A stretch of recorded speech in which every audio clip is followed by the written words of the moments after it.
BAWACHA tunasikitishwa sana na ukweli kwamba wanawake wamekuwa wahanga wakuu wa ukandamizaji wa uhalifu wa kisiasa.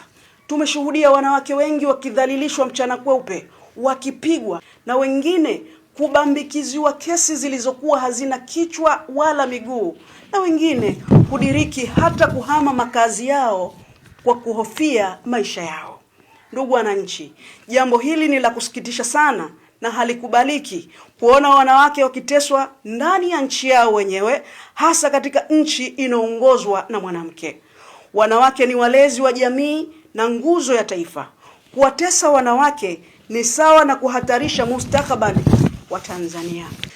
Nitoe pole kwa wanawake wote nchi nzima na Tanzania kwa jumla, kwa wale wote ambao waliopatwa na majanga yaliyotokana na kile kilichoitwa uchaguzi wa Oktoba 29. Msimamo wetu BAWACHA, tunaunga mkono maazimio yote ya chama, ikiwemo uchaguzi wa tarehe 29 Oktoba 2025 ni batili na matokeo yake yote. BAWACHA tunalaani vikali mauaji ya utekaji, udhalilishaji na matumizi mabaya ya vyombo vya dola dhidi ya wananchi wasio na hatia.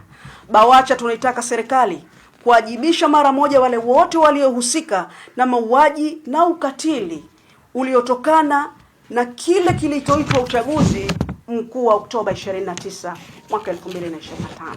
BAWACHA tunaitaka serikali kuwalipa fidia waathirika wote na familia zao kwa mujibu wa katiba na sheria za nchi.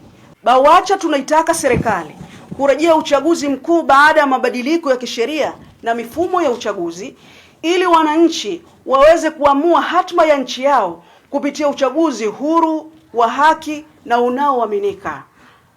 Chadema tuna viongozi wazuri, mahiri na hodari ambao wanaweza kuliongoza taifa hili.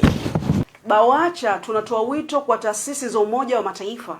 Tunazihimiza taasisi za kikanda na za kimataifa ikiwemo SADC, Umoja wa Afrika AU, Umoja wa Mataifa UN, pamoja na mashirika ya haki za kibinadamu kuendelea kufuatilia kwa ukaribu hali ya Tanzania na kuchukua hatua stahiki kulinda haki za wananchi wa Tanzania, hasa wanawake.